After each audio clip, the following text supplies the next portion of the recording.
2026년 5월 8일 미국 행정부는 수십 년간 비밀 분류 지정 아래 봉인되어 있던 UAP 관련 기밀 기록을 대규모로 공개했다. 미확인 변칙 현상, 즉 UAP에 관한 이 기록들은 오랫동안 정부 기관의 서랍 속에 잠들어 있었고 그 존재 자체가 추측과 논란의 대상이었다. 이번 공개는 단순한 정보 공개 요청에 대한 응답이 아니었다. 행정부 스스로가 전례 없는 투명성을 향한 의지를 천명하며 자발적으로 문을 열었다는 점에서 그 규모와 맥락 모두 이례적이었다. 공개된 자료는 PDF 파일 120개, 영상 28개, 사진 자료 14개로 구성된 총 162개의 파일이었다. 단일 PDF 파일 하나가 148페이지에 달하는 경우도 있었고 원본 화질 그대로 수록된 자료들은 상당한 용량을 차지했다. 이것은 시작에 불과했다. 공개 성명은 이번이 첫 번째 릴리즈이며 몇 주 안에 추가 자료가 계속 공개될 것임을 예고했다. 이번 기밀의 제의 공식 성명에는 미국 국방부 장관의 서명이 담겨 있었다. 성명은 그동안 비밀 분류 지정 아래 숨겨져 왔던 이 기록들이 오랫동안 정당한 추측에 불씨가 되어 왔음을 인정했다. 사람들사이에 의혹과 음모론이 생겨난 것은 당연한 결과였으며 이제는 모두가 직접 확인해야 할 때라는 표현이 성명 본문에 명시되어 있었다.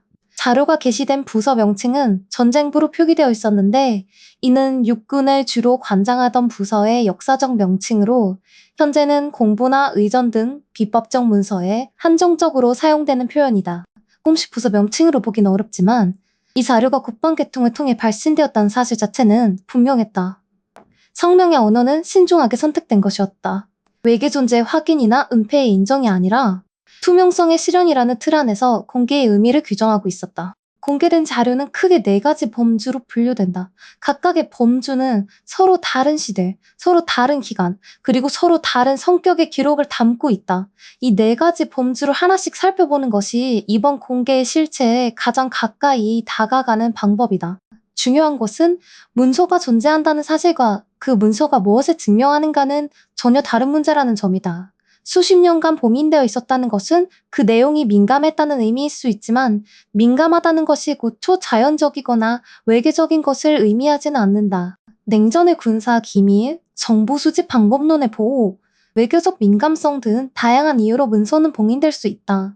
그러나 동시에 이 기록들이 단순한 행정문서가 아니라는 점도 분명하다. 수십 년에 걸쳐 여러 기관이 관여했고 최고 보안 등급이 부여된 사례도 포함되어 있다. 그 무게를 가볍게 볼 이유도 없다. 4가지 범주 가운데 가장 많은 분량을 차지하는 것은 FBI의 조사 기록이었다. 파일 번호 62HQ83894로 분류된 이 기록들은 FBI가 UFO와 관련된 목격 사례를 얼마나 오랫동안 얼마나 체계적으로 추적해왔는지를 보여준다. 기록의 시작은 1947년이었다. 그리고 1968년까지 약 21년에 걸쳐 비행 원반 보고서라는 명칭 아래 수많은 목격담과 현장 조사 기록이 축적되었다. 파일 안에는 직접 작성된 현장 보고서, 목격자 인터뷰 기록, 언론에 보도된 관련 기사 스크랩, 그리고 로스웰 사건을 포함한 주요 사례에 대한 분석 자료가 포함되어 있었다. 이 기록들이 말해주는 것은 하나다. FBI는 UFO를 단순한 소문이나 대중의 착각으로 치부하지 않았다. 적어도 내부적으로는 이것을 조사할 가치가 있는 현상으로 취급했다. 그 조사의 결론이 무엇이었는지는 또 다른 문제지만 조사 자체가 이루어졌다는 사실은 이제 문서로 확인된다. FBI 기록에서 특히 주목할 만한 부분은 원자력 시설 인근에서의 목격 사례에 대한 대응 방식이었다. 원자력 시설 주변에서 이상 비행체 목격 신고가 접수되면 FBI는 즉각 현장에 출동했다. 목격자를 직접 만나 진술을 청취하고 현장을 확인하며 조사 보고서를 작성했다. 이 과정은 단순한 민원 처리가 아니었다. 체계적인 수사 절차를 따른 공식 조사였다. 왜 원자력 시설이었을까? 냉전이 한창이던 시기. 핵시설 주변의 정체불명 비행체는 단순한 미스터리가 아니라 국가 안보의 문제였다. 소련의 정찰기일 수도 있었고 알 수 없는 기술을 가진 무언가일 수도 있었다. FBI가 이 사안을 진지하게 다룬 배경에는 냉전의 긴장감이 깔려 있었다. 그러나 동시에 이 기록들은 당시 미국 정부가 설명하기 어려운 비행 현상을 실제로 목격하고 있었음을 보여준다. 그것이 무엇이었는지에 대한 답은 아직 열려 있다. FBI 파일에는 조사 기록만 있는 것이 아니었다. 연방정부가 검토했던 추진 시스템 관련 기술 문서도 함께 포함되어 있었다. 이 부분은 신중하게 읽어야 한다. 문서에 추진 기술에 대한 내용이 포함되어 있다는 것이 곧 외계 기술을 연구했다는 의미는 아니다. 당시 미국은 소련과의 기술 경쟁 속에서 다양한 항공 추진 방식을 연구하고 있었고, 정체불명의 비행체가 보여주는 비행 특성을 분석하는 과정에서 추진 원리에 대한 검토가 이루어졌을 가능성이 높다.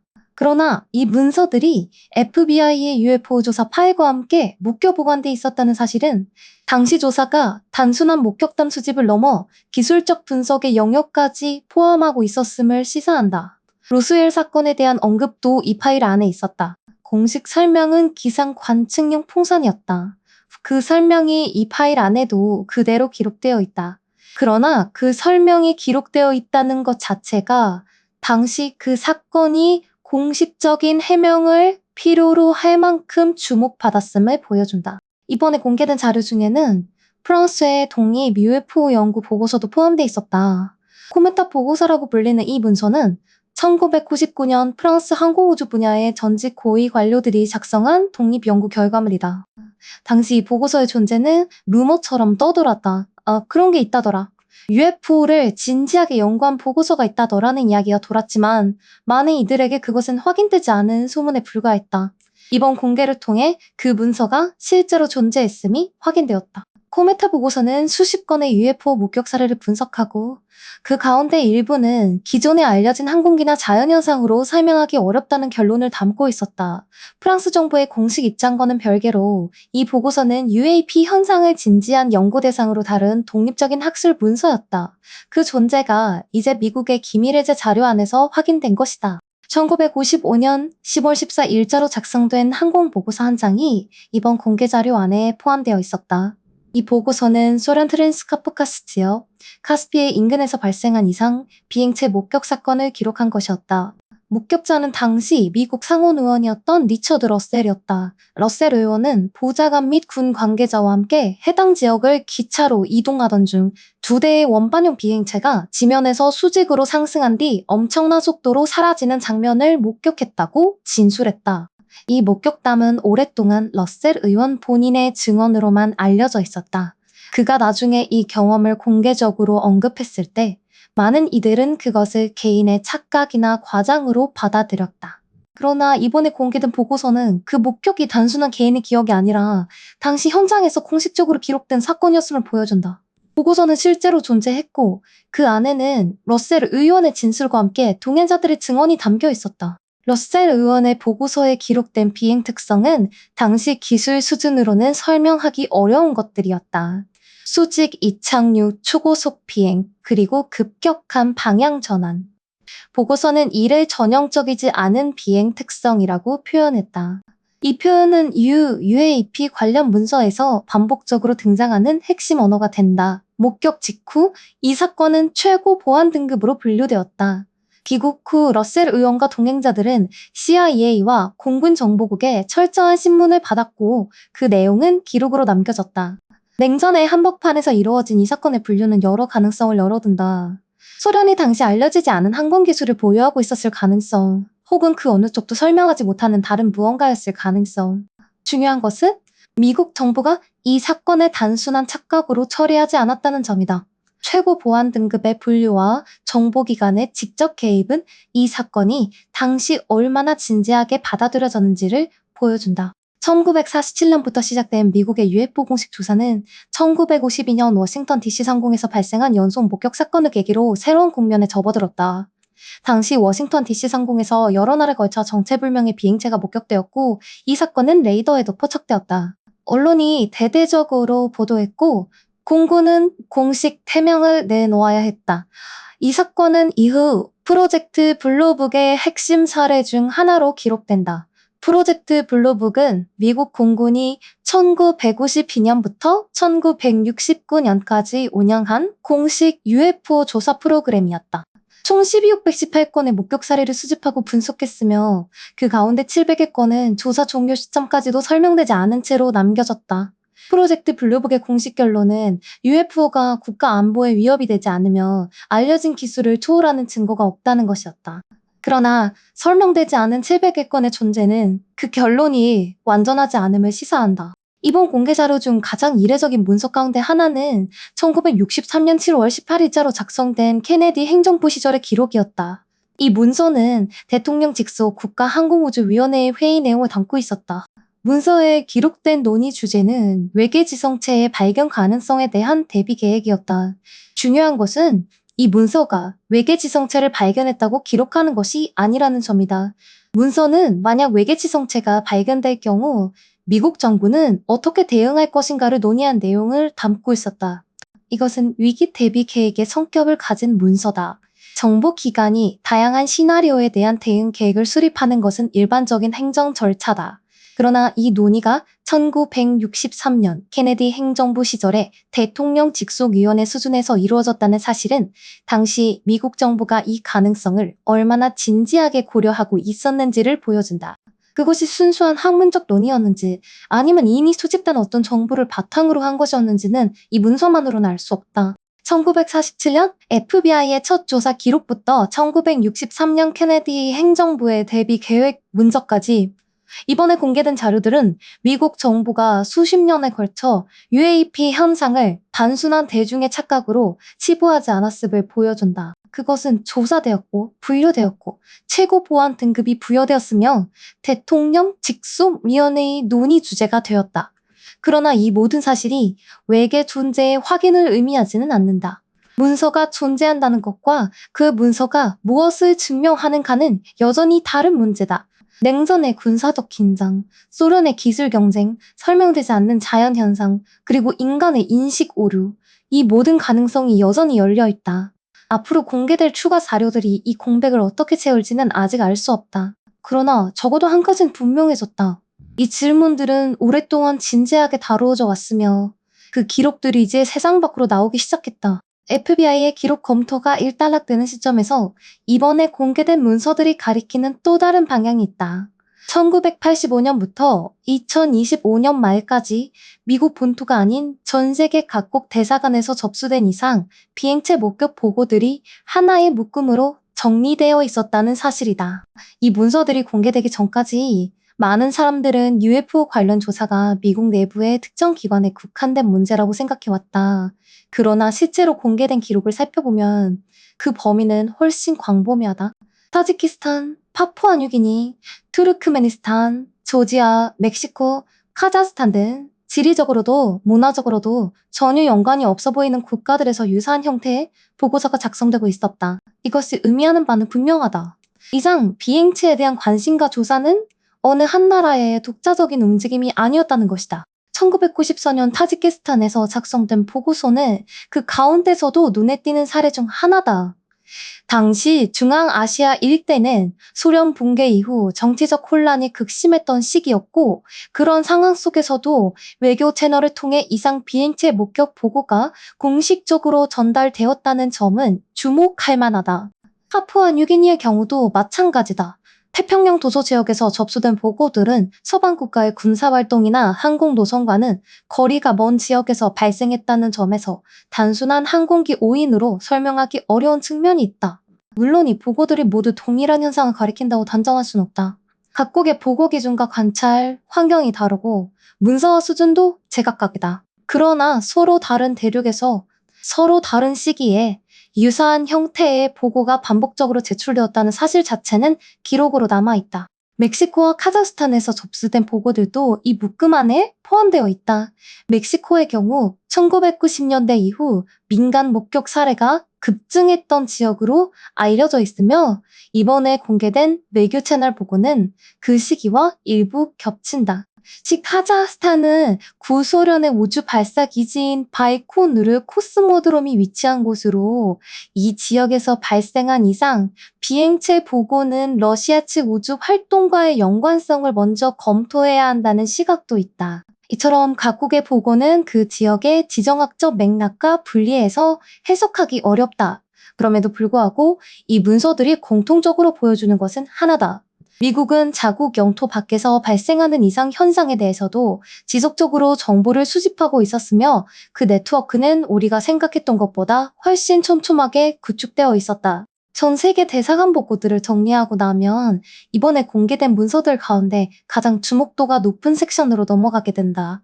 바로 우주비행사들의 교신 기록이다. 지상에서의 목격 보고와 달리 우주 공간에서 이루어진 관측은 대기 현상이나 지형 반사 같은 통상적인 설명이 적용되기 어렵다는 점에서 별도의 검토가 필요하다. 이번에 공개된 문서 가운데는 제미니 7호의 교신 기록이 포함되어 있다. 제미니 7호는 1965년 12월에 발사된 미국의 10번째 유인 우주비행 임무로 우주비행사 제임스 러벨과 프랭크 보먼이 탑승했다. 이 임무는 당시 최장기간 우주 체류 기록을 세운 것으로 유명하지만 이번에 공개된 교신 기록은 그와는 다른 이유로 주목받고 있다. 제미니 7호 교신 기록에는 우주비행사 보먼이 지상 관제센터의 보기를 목격했다고 보고하는 내용이 담겨 있다. 여기서 보기라는 표현은 당시 우주비행사들이 정체를 알 수 없는 비행 물체를 지칭할 때 사용하던 용어였다. 이 교신은 당시 기밀로 분류되어 있었으며 이번 문서 공개를 통해 처음으로 공식 확인된 내용이다. 보먼은 이 물체와 함께 수많은 파편 더미에 대해서도 보고했다.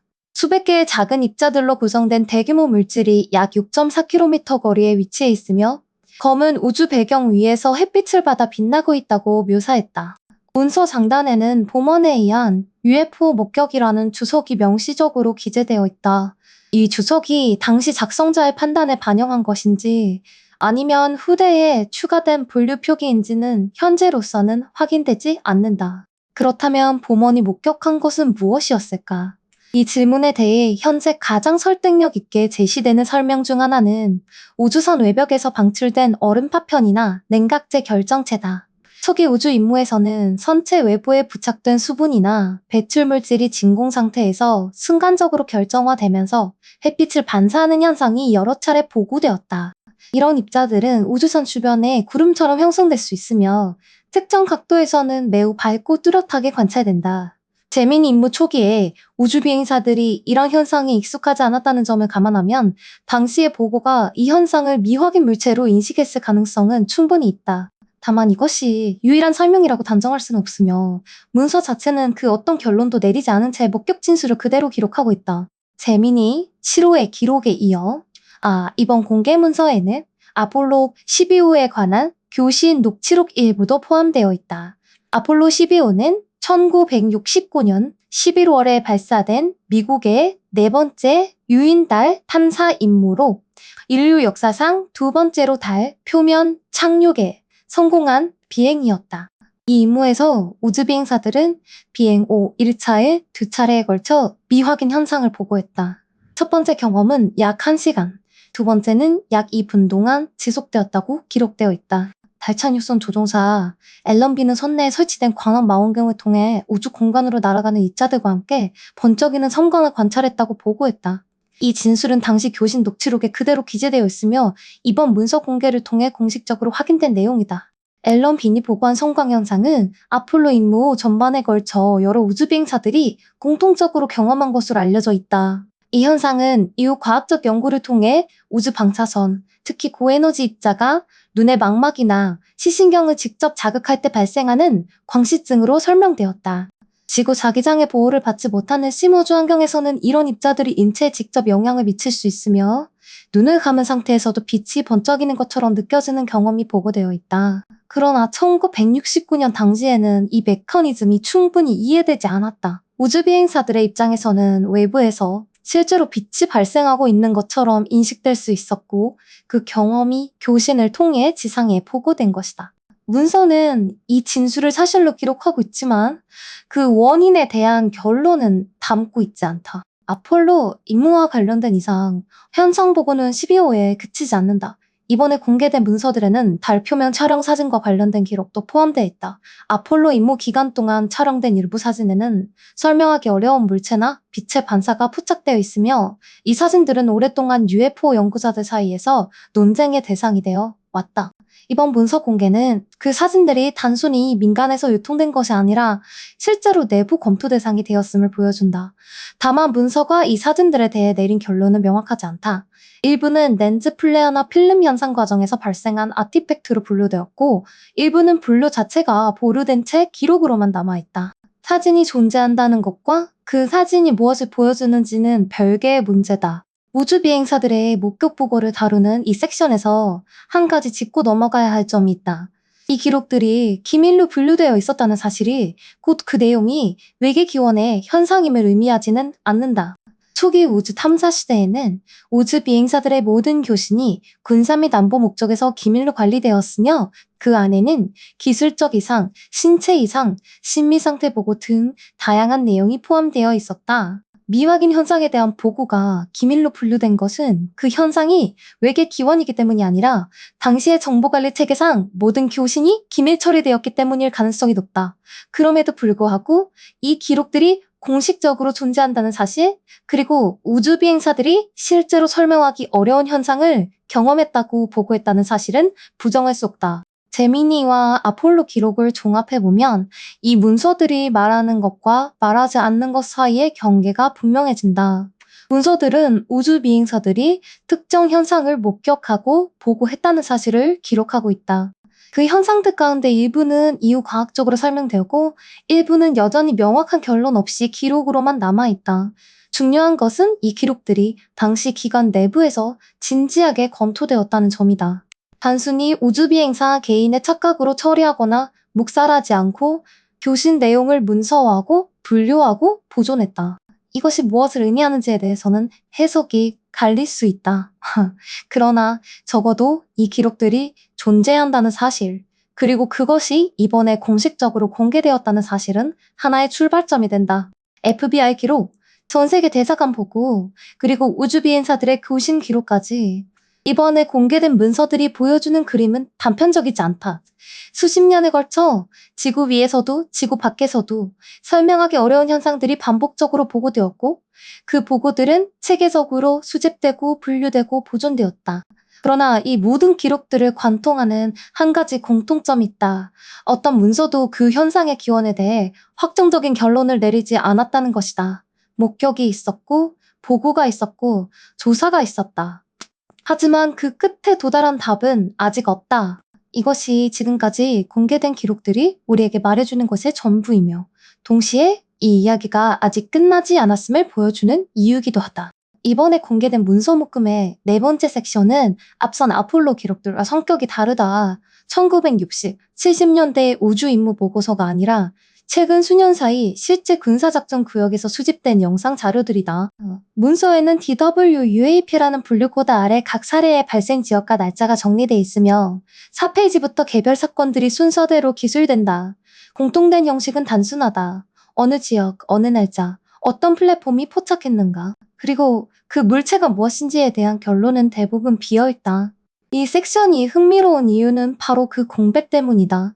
판명되지 않았기 때문에 기밀로 분류됐고 기밀이 해제되면서 비로소 세상에 나온 것들이다. 확인된 것이 아니라 확인되지 않은 것들의 목록. 그것이 이 섹션의 본질이다. 첫 번째 영상 사례는 시리아 라타키아 인근에서 미국 군사 플랫폼에 의해 포착된 것으로 기록돼 있다.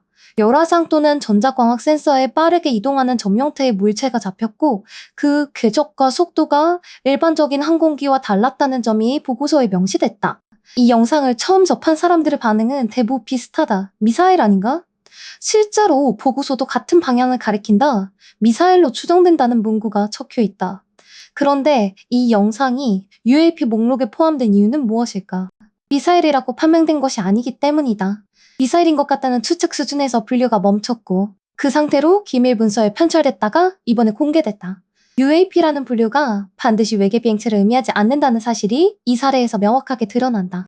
미확인이라는 단어의 무게는 생각보다 훨씬 넓은 범위를 포함한다. 두 번째 사례는 2022, 넌 미국 군사 플랫폼에 탑재된 센서가 포착한 영상이다.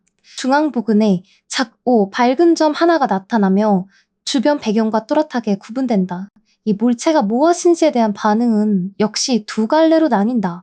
UFO라고 주장하는 쪽과 드론이라고 보는 쪽이다. 보고서는 어느 쪽도 확정하지 않는다.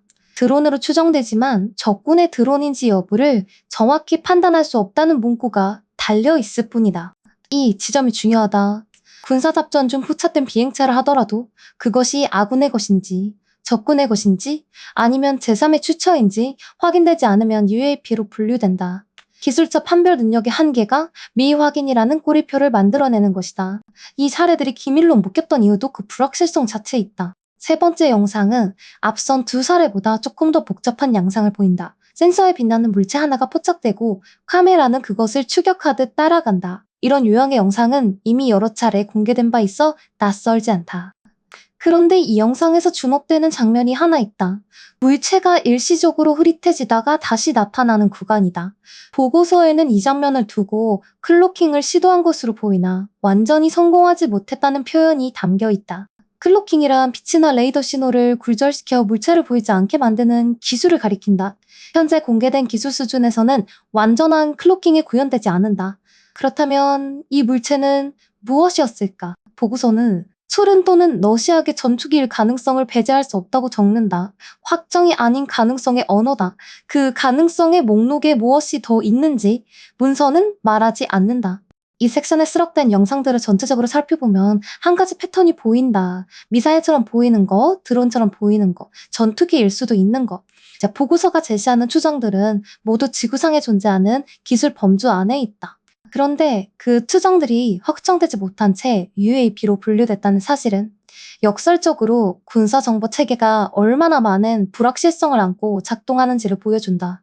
전장에서 포착된 비행체 하나를 두고도 그것이 적의 무기인지 아군의 실험 장비인지 아니면 전혀 다른 무언가인지 판단하지 못하는 경우가 실제로 존재한다. 이 문서들이 기밀로 묶였던 이유 중 하나는 그 불확실성 자체가 군사적으로 민감한 정보이기 때문이다. 무엇을 모르는지를 드러내는 것도 때로는 무엇을 아는지를 드러내는 것만큼 위험하다. 그런데 이 섹션에서 유독 분기를 끄는 사례가 하나 있다. 2023년 보고서에 수록된 것으로 문서 명칭은 DWUAP PR34, 내부 코드명은 D3U로 표기된 물체다. 앞선 사례들과 달리 이 영상에는 미사일이나 드론으로 추정한다는 문구가 없다. 물체의 움직임 자체가 기존 분류 기준에 맞지 않았기 때문이다. D3U로 명명된 이 물체는 비행 중 급격한 방향 전환을 반복했다. 일반적인 항공기나 드론이 물리적으로 구현하기 어려운 수준의 회전이었다는 점이 보고서에 기술돼 있다. 관성의 법칙을 무시하는 듯한 움직임. 이 표현은 UAP 논의에서 반복적으로 등장하는 핵심 특징 중 하나다. D3 사례가 특별한 이유는 그 움직임에 대한 설명이 보고서 안에서도 완성되지 않았다는 점이다.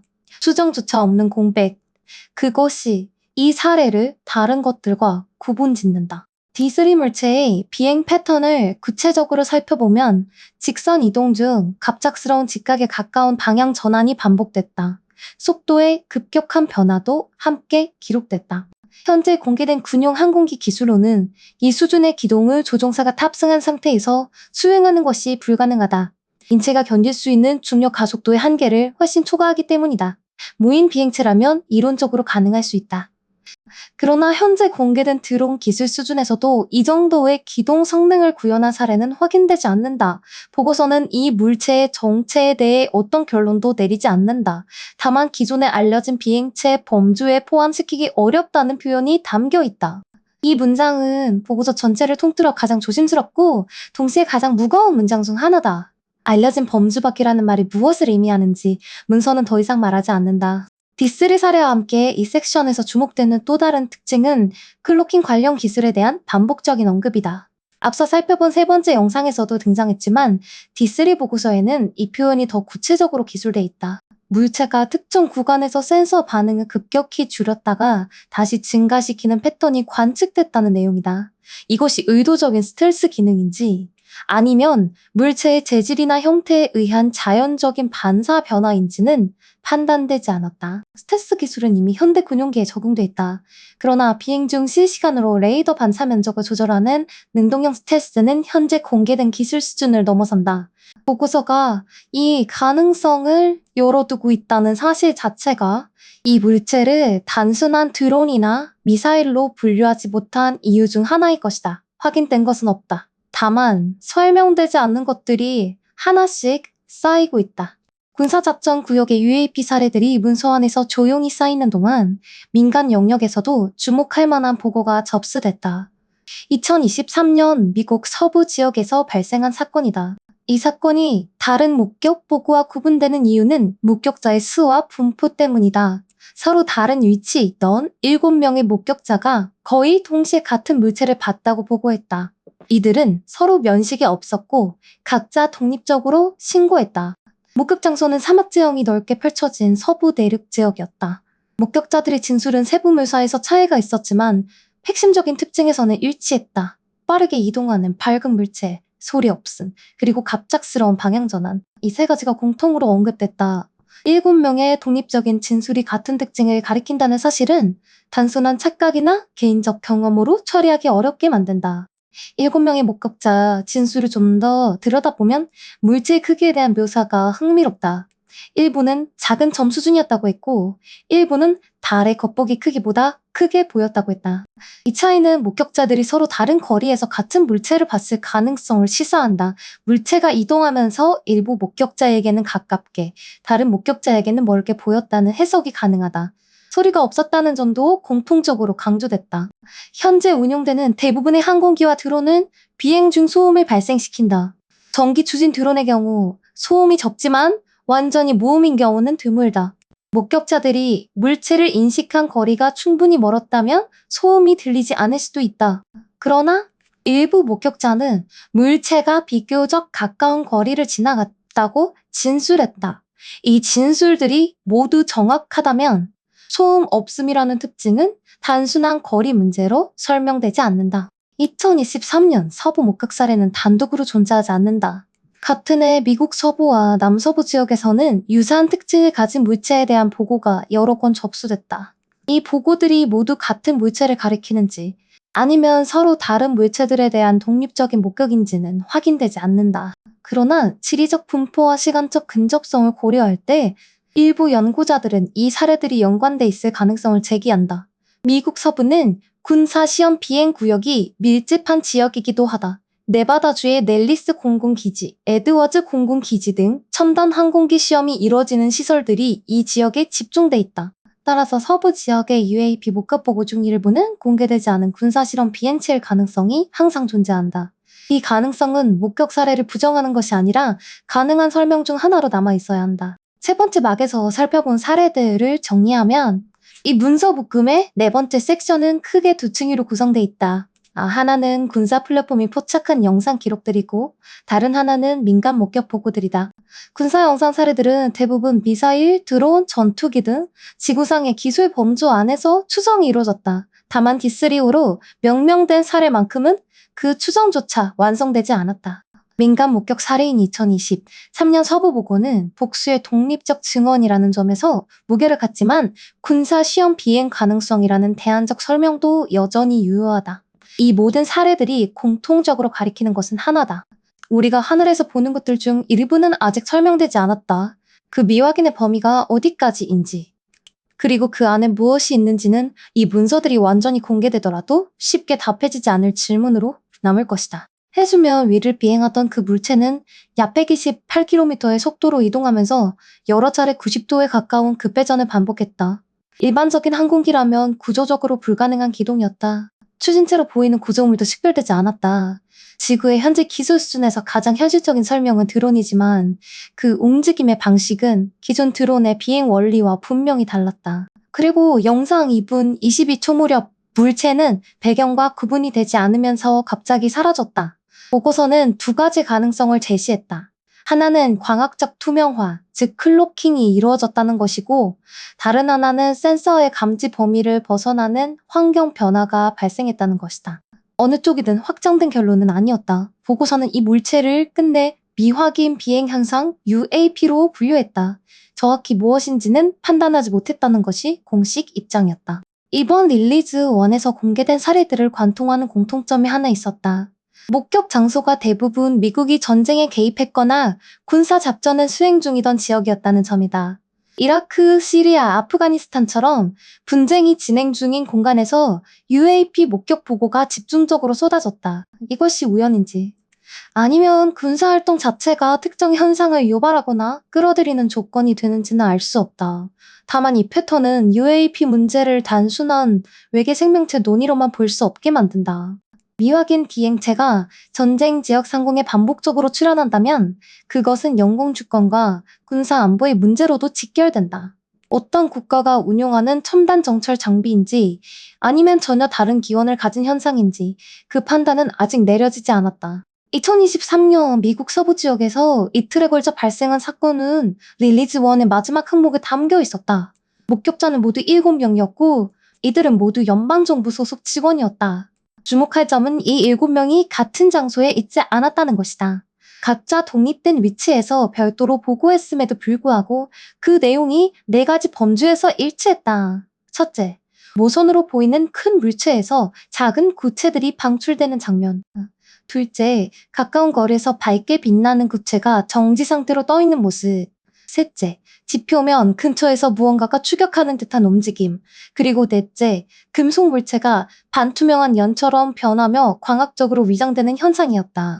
보고서는 이 네 번째 특징을 추가성을 가진 독특한 UAP 형태로 기술했다. 7명이 서로 다른 장소에서 동일한 현상을 묘사했다는 사실은 이 사건을 단순한 착각이나 오인으로 처리하기 어렵게 만든다. 7명의 목격자가 공통으로 묘사한 투명화 현상은 단순히 사라지는 것과는 달랐다. 그들은 물체가 마치 반투명한 연처럼 변한다고 표현했다. 금속 재질로 보이던 구조물이 광학적으로 배경에 녹아들면서 윤곽만 남기다가 완전히 사라지는 방식이었다. 이 묘사는 앞서 S면 위에서 촬영된 영상 속 물체가 갑자기 배경과 구분되지 않으며 사라진 장면과 유사한 패턴을 보인다. 광학 위장 기술은 이미 군사 분야에서 연구가 진행 중인 영역이다. 실제로 특정 소재를 이용해 물체를 시각적으로 초과시키는 실험 결과가 공개된 사례도 있다. 만약 그러한 기술이 드론이나 소형 비행체에 적용됐다면 이 현상은 지구 기술의 산물일 수도 있다. 그러나 현재로서는 그 어떤 국가도 이 기술을 실전 배치했다고 공식 확인한 바 없다. 결국 이 현상 역시 확정된 설명 없이 기록으로만 남아있다. 릴리즈 1 공개 직후 하버드대 천체 물리학자 아비 로브규스가 공개적으로 반응했다. 그는 오umuamua 천체를 외계 문명의 인공 구조물일 가능성이 있다고 주장해 학계의 주목을 받아온 인물이다.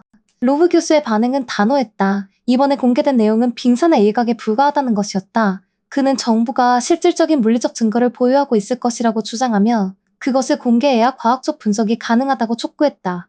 특히 그는 UAP가 추락한 사례가 있다면 그 현장에서 회수된 물질의 데이터를 공개하라고 직접적으로 요구했다.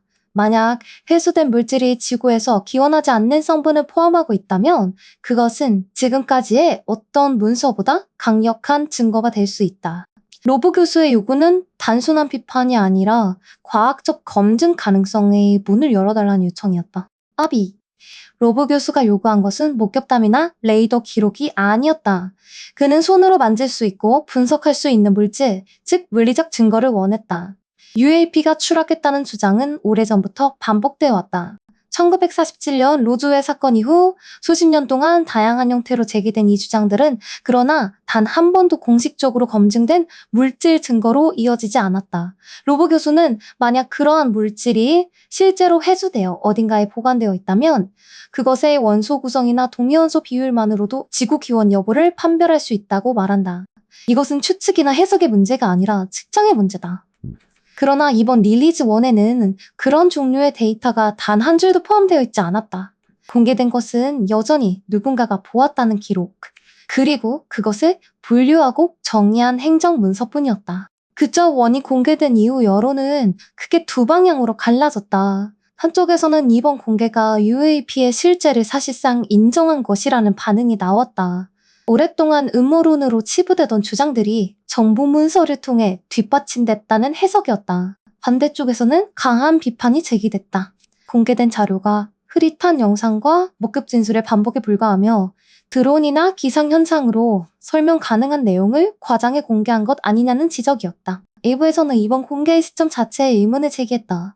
정치적으로 민감한 시기에 대중의 시선을 분산시키기 위한 의도적 공개가 아니냐는 것이었다.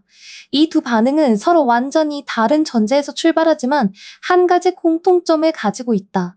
공개된 자료만으로는 어느 쪽도 자신의 주장을 완전히 증명할 수 없다는 것이다. 비판의 핵심은 결국 증거의 질에 관한 것이었다. 공개된 영상들은 대부분 저해상도였고 물체의 형태를 명확히 식별하기 어려웠다. 레이더 데이터와 목격 진술이 함께 제시된 경우도 있었지만 그것만으로는 물체의 기원을 판별하기에 충분하지 않았다. 이번 릴리즈1에서 새롭게 확인된 것은 미국 정부가 수십 년에 걸쳐 UAP 현상을 지속적으로 조사해왔다는 사실, 그리고 FBI를 포함한 여러 기관이 이 조사에 관여해왔다는 점이었다. 프로젝트 블루북 이후에도 공식적으로 알려지지 않은 조사 활동이 이어졌다는 것은 이번 문서를 통해 보다 구체적으로 확인됐다. 그러나 그 조사의 결론이 무엇인지, 어떤 물질이 수거됐는지, 어떤 분석이 이루어졌는지는 여전히 공개되지 않았다. 공개된 것은 조사가 있었다는 사실이지. 그 조사가 무엇을 발견했는지가 아니었다. 이번 공개에서 가장 분명하게 확인된 것은 역설적으로 확인되지 않은 것들의 목록이었다. 외계 생명체의 존재가 확인됐다는 내용은 없었다. 정부가 외계 기술을 보유하고 있다는 증거도 없었다. 추락한 비행체에서 회수된 물질에 대한 분석 결과도 포함되지 않았다. 공개된 문서들은 누군가가 무언가를 보았고 그것이 기존에 알려진 비행체와 다른 특성을 보였으며 정부 기관이 그 사실을 기록하고 분류했다는 것을 보여준다. 이것은 분명 의미 있는 정보다. 그러나 그것이 곧 외계 문명의 증거라거나 정부가 진실을 은폐하고 있다는 결론으로 이어지지는 않는다. 문서가 말하는 것과 문서에서 추론할 수 있는 것, 그리고 문서가 말하지 않는 것을 구분하는 것이 이 자료를 읽는 가장 정직한 방식이다. 미국 정부는 릴리즈2를 포함해 추가 공개를 예고했다. 이것이 무엇을 의미하는지는 아직 알 수 없다. 릴리즈1과 동일한 형식의 목격 보고서와 분류 문서가 추가로 공개될 수도 있고 혹은 지금까지와는 다른 종류의 자료가 포함될 수도 있다. 이에 삐롭 교수를 비롯한 과학계 일부는 다음 공개에서 물리적 증거 관련 데이터가 포함되기를 요구하고 있다. 즉, 만약 추락 현장에서 회수된 물질의 성분 분석 결과가 공개된다면 그것은 지금까지의 어떤 문서보다 중요한 의미를 가질 것이다. 반대로 다음 릴리즈 역시 목격 진술과 레이더 기록의 반복에 그친다면 이 공개 과정 전체에 대한 회의론은 더욱 깊어질 것이다. 어느 쪽이 될지는 아직 알 수 없다. 다만 그 답이 공개될 때 우리가 지금 가진 질문들이 얼마나 해소될 수 있는지가 이 과정의 진짜 의미를 결정할 것이다. 수십 년에 걸친 기록들이 이제 조금씩 공개되고 있다. 그 기록들은 미국 정부가 오랫동안 이 현상을 진지하게 추적해 왔다는 사실을 보여준다. FBI, 나사, 국방부, 그리고 이름이 알려지지 않은 기관들이 관여했고 전 세계 여러 나라와 정보를 공유했으며 최근까지도 조사는 계속되고 있다. 그러나 그 모든 조사의 끝에서 공개된 것은 여전히 미확인이란 단어였다. 어떤 물체들은 분명히 존재했고 분명히 이상한 방식으로 움직였으며 분명히 기존의 분류 체계에 들어맞지 않았다. 그러나 그것이 무엇인지, 어디서 왔는지, 왜 그곳에 있었는지는 아직 아무도 공식적으로 답하지 못했다. 이 미확인이라는 상태가 단순한 정보 부족 때문인지 아니면 공개할 수 없는 무언가가 존재하기 때문인지 그것 역시 지금으로서는 알 수 없다. 지금까지 공개된 자료들이 말해주는 것은 분명하다. 이상한 것들이 하늘에 있었고 그것들은 기록됐으며 그 기록은 오랫동안 잠겨 있었다. 이제 그 잠금이 조금씩 풀리고 있다. 그러나 잠금이 풀린다고 해서 반드시 진실이 드러나는 것은 아니다. 공개된 문서가 전부일 수도 있고 아직 공개되지 않은 더 중요한 무언가가 남아있을 수도 있다. 물리적 증거를 요구하는 목소리는 계속될 것이고 다음 릴리즈를 기다리는 시선도 계속될 것이다. 우리가 지금 할 수 있는 것은 공개된 것을 정확히 읽고 공개되지 않은 것을 섣불리 치우지 않는 것이다. 하늘에서 무언가가 움직이고 있다는 사실은 이제 기록으로 남았다. 그것이 무엇인지에 대한 답은 아직 오지 않았다.